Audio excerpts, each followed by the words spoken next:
അതിലെ ട്രാൻസ്ജെൻഡർ എന്ന് പറയുന്ന കമ്മ്യൂണിറ്റി നമുക്കറിയാം ഒരു കാലത്ത് വളരെയധികം ക്രൂശിക്കപ്പെട്ട അല്ലെങ്കിൽ ഒരുപാട് എന്താ പറയുക ബുള്ളിങ് നേരിടേണ്ടി വന്ന ഒരു സമൂഹമാണ് ട്രാൻസ്ജെൻഡേഴ്സ് എന്ന് പറയുന്നത്. പക്ഷെ കാലം മാറുന്നതിനൊപ്പം അവർ നേരിടുന്ന പ്രശ്നങ്ങൾ കുറഞ്ഞിട്ടുണ്ട്, അല്ലെങ്കിൽ ആളുകൾ അവർ അംഗീകരിക്കാൻ തുടങ്ങിയിട്ടുണ്ട് എന്ന് നമുക്ക് പറയാം. പക്ഷെ ഇന്നും നമ്മൾ ഒരുപാട് ട്രോളുകൾ അതല്ലെങ്കിൽ ഇത്തരത്തിലുള്ള ഇൻസ്റ്റാഗ്രാം ചില ഹാൻഡിലുകളൊക്കെ എടുത്ത് നോക്കിക്കഴിഞ്ഞു കഴിഞ്ഞാൽ നമുക്ക് കാണാൻ സാധിക്കും ഇവരെല്ലാം വളരെ മോശപ്പെട്ട രീതിയിൽ ഇവരെ ചിത്രീകരിക്കുന്ന, പ്രത്യേകിച്ച് മഹാരാജാസ് കോളേജ് നമുക്കറിയാം 2018 ആദ്യമായി ട്രാൻസ്ജെൻഡർ കമ്മ്യൂണിറ്റിക്ക് അഡ്മിഷൻ കൊടുത്ത കോളേജാണ്. എനിക്ക് തോന്നുന്നു സംസ്ഥാനത്തിന്റെ ആ സംവരണ വഴിയിലൂടെ ആദ്യമായി ദയാഗായത്രി അടക്കമുള്ളവർ പ്രവേശിച്ച കോളേജാണ് മഹാരാജാസ് എന്ന് പറയുന്നത്.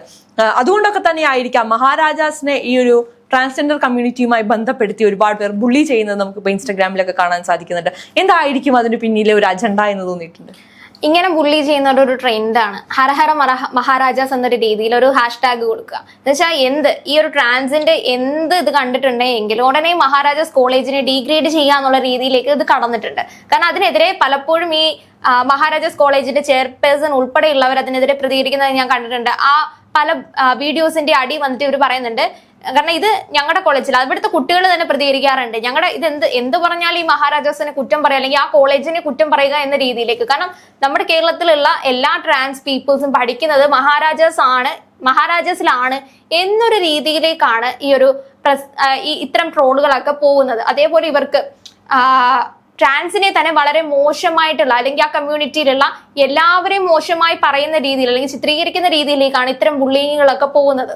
ആക്ച്വലി എനിക്ക് തോന്നുന്നത് ഇന്നും വെളിച്ചം വീഴാത്ത ചില മലയാളികൾക്കാണ് ഈ പ്രശ്നം ഉണ്ടാവുക എന്നുള്ളതാണ്. കാരണം മഹാരാജാസിൽ മാത്രമല്ല ഇന്ന് ട്രാൻസ് കമ്മ്യൂണിറ്റിയിൽ പെടുന്നവർ പഠിക്കുന്നുണ്ട്.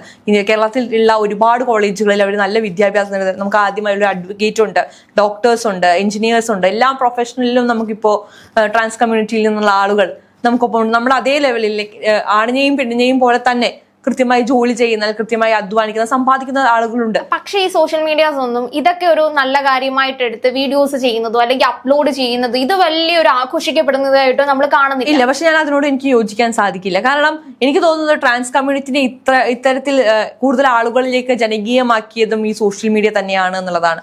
കാരണം ഒരുപാട് പേർ സോഷ്യൽ മീഡിയയിലൂടെ ഇവരെ ബുള്ളി ചെയ്യുന്നുണ്ടെങ്കിലും അതിന് മറു സൈഡിൽ ഒരുപാട് പേർ ഇവരെ സപ്പോർട്ട് ചെയ്യാൻ എത്തുന്നുണ്ട്.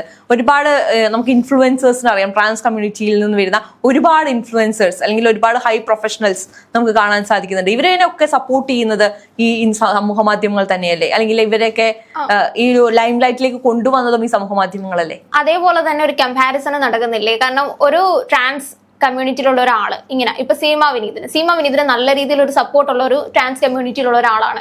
അപ്പോൾ അവരെ വെച്ചിട്ട് അവരിങ്ങനെയാണ് പല വീഡിയോസിലും പല ട്രാൻസിന്റെ വീഡിയോസിൽ വന്ന് ഇത്തരം കമന്റുകൾ കണ്ടിട്ടുണ്ട്. സീമ വിനീതിനെ കണ്ടുപിടിച്ചുകൂടെ, അല്ലെങ്കിൽ സീമ വിനീതിനെ പോലെ ആയിക്കൂടെ, അവരെ പോലെ വസ്ത്രം ധരിച്ചുകൂടെ, നിങ്ങളൊക്കെ ഈ ഒരു ട്രാൻസിന് അപമാനമാണ്. പക്ഷെ ആ ഒരു രീതി തെറ്റല്ലേ? അതിപ്പോ ഞാൻ ചോദിക്കട്ടെ, അതിപ്പോ ഞാൻ പറയട്ടെ, ഇത് ട്രാൻസ് കമ്മ്യൂണിറ്റി മാത്രമല്ല എല്ലാവരും നേരിടുന്ന പ്രശ്നമല്ലേ.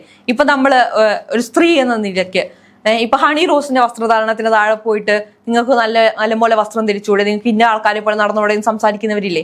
ഇപ്പൊ ഒരു പെൺകുട്ടി ഒരു ഷോർട്ട് ഡ്രസ് ഇട്ടിട്ട് ഒരു വീഡിയോ ഇട്ട് കഴിഞ്ഞാൽ നീയൊക്കെ പെണ്ണാണോ, നീ എന്തിനാ ഇങ്ങനെ നടക്കുന്നതെന്ന് ചോദിക്കുന്നത്. അതിനൊക്കെ ഈ മനുഷ്യന്റെ മനസ്സിനെ കുറ്റം പറഞ്ഞിട്ട് അല്ലെങ്കിൽ സമൂഹ മാധ്യമങ്ങളെ നമുക്ക് കുറ്റം പറയാം. ആരെന്ത് ചെയ്താലും ഇപ്പൊ ചില ആൺകുട്ടികൾ അവരുടെ ഇഷ്ടത്തിന് മൂക്ക് കുത്തി നടന്നു കഴിഞ്ഞാൽ അല്ലെങ്കിൽ 2 കമ്മലിട്ട് കഴിഞ്ഞാൽ നീയൊക്കെ ആണാണോ, അല്ലെങ്കിൽ ഒന്ന് കണ്ണെഴുതി കഴിഞ്ഞാൽ നീയൊക്കെ ആണാണോ എന്ന് ചോദിക്കുന്നവർ നമ്മുടെ നാട്ടിൽ ഒരു സമയത്ത് മുടി വളർത്തി കഴിഞ്ഞിട്ടുണ്ടെങ്കിൽ ആൺകുട്ടികളെ കഞ്ചാവാണെന്ന് വിളിച്ചിരുന്ന കാലമാണ്. പക്ഷെ ഇപ്പോ കുറെ കാലങ്ങൾക്ക് ശേഷം ട്രെൻഡുകൾ മാറി അവർക്ക് ഇത്തരത്തിലുള്ള വസ്ത്രധാരണമാണ്. ചില ആൺകുട്ടികൾ സാരി ഉടുക്കുമ്പോഴത്തേക്കും അല്ലെങ്കിൽ അവർക്ക് സാരി ഉടുക്കുന്ന വളരെ ഇഷ്ടമുള്ളവരായിരിക്കും. ആ ഒരു രീതിയിൽ ഇട്ട് കഴിഞ്ഞാൽ അതൊരു ഇഷ്ടമുള്ള വസ്ത്രം ധരിക്കുക എന്നുള്ളതല്ലേ. അത് ഇട്ട് കഴിഞ്ഞാൽ ഉടനെ അവരെ ഡിഗ്രേഡ് ചെയ്യുക അല്ലെങ്കിൽ ബുള്ളി ചെയ്യുക. കാരണം അവരവർക്ക് കംഫർട്ടുള്ള വസ്ത്രമാണ് ധരിക്കുന്നത്. ആ ഒരു ബുള്ളി ചെയ്തിട്ട് ഉടനെ അവർ ചെയ്യുന്ന ഒരു കാര്യമാണ് മഹാരാജാസ് കോളേജിനെ എടുത്ത് അതിൽ ടാഗ് ചെയ്യുക. മഹാരാജാസ് കോളേജിലുള്ള ആൾക്കാരാണെങ്കിൽ മഹാരാജാസ് ആണ് ഇവർക്ക് വളം വെച്ചു കൊടുക്കുന്നത്, മഹാരാജാസ് ആണ് ഇവരെ വളർത്തുന്നത്. ആ ഒരു രീതിയിലേക്കാണ് നടക്കുന്നത്. മഹാരാജാസ് ആണോ ഈ ട്രാൻസുകളൊക്കെ അവിടെ വളർത്തിക്കൊണ്ടിരിക്കുകയാണോ ചെയ്യുന്നത്? അതൊക്കെ തെറ്റായ ധാരണകളാണ് എന്നുള്ളതാണ്. കാരണം നമുക്ക് ഒരിക്കലും ഒരു കോളേജിനെയോ അല്ലെങ്കിൽ ഒരു ജില്ല, ഇപ്പൊ മലപ്പുറം ജില്ലയെ സംബന്ധിച്ച് മലപ്പുറം കോഴിക്കോടിനെ സംബന്ധിച്ച് നമ്മൾ എപ്പോഴും കേൾക്കാറുണ്ട് ഈ LGBT ബന്ധപ്പെട്ട് വളരെയധികം ആക്ഷേപങ്ങൾ നേരിടുന്ന ഒരു ജില്ലയാണ് കോഴിക്കോട് എന്ന് പറയുന്നത്. വെച്ചാൽ അവിടെ ഉള്ളവർ മൊത്തം അങ്ങനെയാണോ? അല്ല, കോണ്ടന്റ് ക്രിയേറ്റേഴ്സ് വരെ ചെയ്യുന്ന ഒരു കാര്യം പല ജില്ലകളിലെ ഓരോരോ ട്രോൾ ചെയ്യപ്പെടുമ്പോൾ കോഴിക്കോടിനെ എടുക്കുമ്പോൾ അവിടെ കൂടുതലായിട്ടും ഗേ റിലേഷൻസ് ഉണ്ട്, അല്ലെങ്കിൽ ഗേ ഉള്ള സ്ഥലമാണ് എന്ന രീതിയിലാണ് അവർ കണ്ടന്റ് ചെയ്യുന്നത് തന്നെ. ആക്ച്വലി അവിടെ ഒരുപാട് ഗേസ് ഉണ്ടെങ്കിൽ അത് അവരുടെ ഏറ്റവും വലിയ മഹിമയായി കാണാം. അത് അവർ ഗേ ആണെങ്കിൽ അവർ തുറന്നു പറയാനുള്ള ഒരു സ്പേസ് കോഴിക്കോട്ടുകാർ കൊടുക്കുന്നുണ്ടെങ്കിൽ അത് കോഴിക്കോട്ടുകാരെ നമ്മൾ അഭിനന്ദിക്കുകയാണ് ആ ഒരു പോയിന്റിൽ ചെയ്യേണ്ടത്. കാരണം മറ്റൊരു ജില്ലയിൽ അവർക്ക് ആ സ്വാതന്ത്ര്യം കിട്ടിയിട്ടില്ല ഇതുവരെയ്ക്കും, അല്ലെങ്കിൽ അത് പറയാനുള്ള ധൈര്യത്തോടെ പറയാൻ പറ്റുന്നില്ല.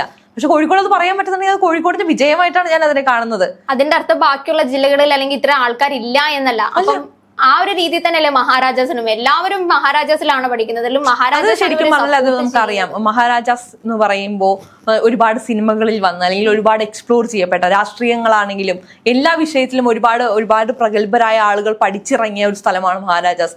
അപ്പോൾ ആ ക്യാമ്പസ്, ഇപ്പൊ മഹാരാജാസ്, കേരളവർമ്മ അല്ലെങ്കിൽ തിരുവനന്തപുരത്തുള്ള യൂണിവേഴ്സിറ്റി ക്യാമ്പസ്, ഇതൊക്കെ പറയുമ്പോൾ ആളുകൾക്ക് അതിനൊരു വികാരമുണ്ട്, അല്ലെങ്കിൽ അതിനോട് ഒരു അറ്റാച്ച്മെന്റ് ഉണ്ട്. നമ്മുടെ ചരിത്രത്തിന്റെ ഭാഗമാണെന്ന് പറയാം ഇത്തരം കോളേജസുകൾ, അല്ലെങ്കിൽ അവരുടെ ചരിത്രം തന്നെ. നമ്മുടെ ഈ ഒരു കോളേജസിനെ ആലോചിക്കുമ്പോൾ തന്നെ നമ്മൾ ചരിത്രത്തിലേക്ക് പോകുന്ന, അല്ലെങ്കിൽ ആ ഒരു വിന്റേജ് കാലഘട്ടത്തിലെ പല നല്ല കാര്യങ്ങളിലേക്കും പോകുന്ന ഒരു രീതിയുണ്ട്. അപ്പൊ അതിനെ കരിവരുത്തേക്കാൻ വേണ്ടിയുള്ള ആളുകളാണ്. പിന്നെ ഒബ്വിയസ്ലി രാഷ്ട്രീയമുള്ള ക്യാമ്പസുകളാണ് ഇതെല്ലാം. ഈ രാഷ്ട്രീയത്തിന്റെ പേരിലുള്ള പ്രശ്നങ്ങൾ ഇവരുടെ നടക്കുന്നുണ്ട്. അല്ലെങ്കിൽ കൃത്യമായി ഇപ്പൊ അവിടെ SFI ആണെങ്കിൽ അതിനെ എതിർക്കാൻ വേണ്ടി KSU കൊണ്ടുവരുന്ന ഗിമിക്കുകൾ ഉണ്ടായിരിക്കാം. ഇനി അത് KSU ഭരിക്കുന്ന ഒരു സ്ഥലമാണെങ്കിൽ അവിടെ SFI കൊണ്ടുവരുന്ന ഗിമിക്കുകൾ ഉണ്ടായിരിക്കാം. അതിലേക്ക് അനാവശ്യമായ ആളുകൾ വലിഞ്ഞു കയറി ഉണ്ടാക്കുന്ന പ്രശ്നങ്ങളാണ്. ഇതൊരിക്കലും നമ്മള് ട്രാൻസ് കമ്മ്യൂണിറ്റിയുടെ പ്രശ്നമോ അല്ലെങ്കിൽ മഹാരാജാസിന്റെ പ്രശ്നമോ അല്ലെങ്കിൽ മറ്റു കോളേജുകളുടെ പ്രശ്നമോ ഒന്നുമായിട്ട് ഞാൻ കാണുന്നില്ല. ഇതിപ്പോ ട്രാൻസ് കമ്മ്യൂണിറ്റിയുടെ മാത്രം പ്രശ്നവുമല്ല. ഇപ്പൊ നമ്മൾ മഹാരാജാസ് കോളേജിനെ എടുക്കാം. അവിടെയുള്ള കുട്ടികൾ എവിടെയെങ്കിലും പോയി ഒരു പ്രശ്നം ഉണ്ടാക്കിയെന്നിരിക്കട്ടെ, അപ്പൊ ആളുകൾ മഹാരാജാസിലല്ലേ പഠിക്കുന്നത്, ഇതൊക്കെ ഉണ്ടാവും. അത് ആളുകളുടെ പൊതുവായ ഒരു ചിന്താഗതിയാണ്. അതിനിപ്പോ ആണ് കാണിച്ചാലും പെണ്ണ് കാണിച്ചാലും ട്രാൻസ് കമ്മ്യൂണിറ്റിയിലുള്ളവർ കാണിച്ചാലും അതൊരു ചിന്താഗതിയാണ്. അതിന്റെ അർത്ഥം ബാക്കിയുള്ള സ്ഥലങ്ങളിൽ സംഘർഷങ്ങൾ നടക്കുന്നില്ല എന്നല്ല. പക്ഷെ ഇവരാരും അത് ആലോചിക്കുന്നില്ല. ബാക്കിയുള്ള കോളേജസിലും ഇതൊക്കെ നടക്കുന്നുണ്ട്, അല്ലെങ്കിൽ ബാക്കിയുള്ള കേരളത്തിലുള്ള അങ്ങോളം ഇങ്ങോളം കോളേജസിൽ ട്രാൻസ് പഠിക്കുന്നുണ്ട്, അല്ലെങ്കിൽ അവർ വലിയ രീതിയിലേക്ക് റാങ്കുകൾ നേടുന്നുണ്ട്, അല്ലെങ്കിൽ പല നല്ല ഉന്നത വിദ്യാഭ്യാസം നേടുന്നുണ്ട്.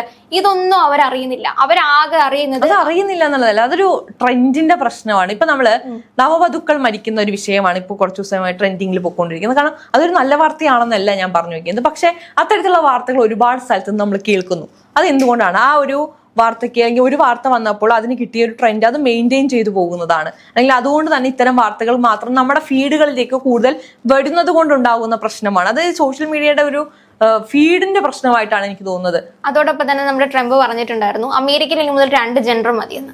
ആ ഒരു സമയത്ത് നമ്മുടെ സോഷ്യൽ മീഡിയയിൽ ആഘോഷിപ്പിക്കേണ്ട ഒരു കാര്യമാണ്. ഇത് മഹാരാജാസിലെ പ്രിൻസിപ്പൾ ഒന്ന് അറിഞ്ഞായിരുന്നെങ്കിൽ, നമ്മുടെ ഇവിടെയും ആ ഒരു രീതിയിലേക്ക് നടപ്പായിരുന്നെങ്കിൽ, നമ്മുടെ പ്രധാനമന്ത്രി അതൊന്നും കേട്ടിരുന്നെങ്കിൽ, അവിടെ പോകുമ്പോൾ പ്രംബോട്ടൊന്ന് ചർച്ച ചെയ്തിരുന്നെങ്കിൽ, ഇവിടെയും അങ്ങനെ ഒരു നിയമം വന്നിരുന്നെങ്കിൽ, അതേപോലെ മഴവിൽ ആകാശത്ത് മാത്രം മതി, ഇവിടെ വേണ്ട. കാരണം അത് അവരുടെ പ്രൈഡ് എന്ന് പറയുന്ന ആ ഒരു ആഘോഷത്തിനെ കളിയാക്കിക്കൊണ്ട് പറയുന്ന ഒരു കാര്യമാണ്. ഇവരുടെ എല്ലാത്തിന്റെയും ഇതൊരു മെയിൻ കമന്റ് ആണ്. മഴവിൽ ആകാശത്ത് മതി, ഇവിടെ വേണ്ട, ഭൂമിയിൽ വേണ്ട, ആ ഒരു രീതിയിലേക്ക് മാറ്റപ്പെടുന്ന ഒരു രീതി. ആക്ച്വലി ആ ചിന്താഗതി മാറാൻ ഇനിയും സമയം എടുക്കും എന്നുള്ളതാണ്. കാരണം ഇപ്പൊ മാറ്റം വന്നിട്ടുണ്ട്. നമ്മുടെ എല്ലാവരുടെയും ആളുകൾക്കിടയിലൊക്കെ മാറ്റങ്ങൾ വന്നിട്ടുണ്ട്, ഇല്ലെന്ന് ഞാൻ പറയുന്നില്ല.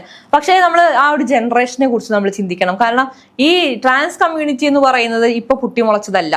വർഷങ്ങളായിട്ട് പഴയ രാജാക്കന്മാരുടെ കഥകൾ എടുത്താൽ പോലും നമുക്ക് ഇത്തരത്തിലുള്ളവരെ നമുക്ക് കാണാൻ സാധിക്കും. അന്ന് അവരെ ഹിജഡ എന്നൊക്കെ വിളിച്ചിരുന്നതും അല്ലെങ്കിൽ ദേവദാസി സമ്പ്രദായത്തിലൊക്കെ ഇത്തരത്തിലുള്ള ആളുകളെ നമുക്ക് കാണാൻ സാധിക്കും. കഥാപാത്രങ്ങളിൽ തന്നെ ഉണ്ട്, തീർച്ചയായിട്ടും ഉണ്ട്. അപ്പോൾ അതൊക്കെ പണ്ട് കാലത്തും ഉണ്ടായിരുന്നു. പക്ഷെ അതിനെ ആക്സെപ്റ്റ് ചെയ്യാനുള്ള ഒരു ത്രാണി എനിക്ക് തോന്നുന്നു കുറച്ച് ഓൾഡർ ആയിട്ടുള്ള ജനറേഷൻസിന് ഇല്ല.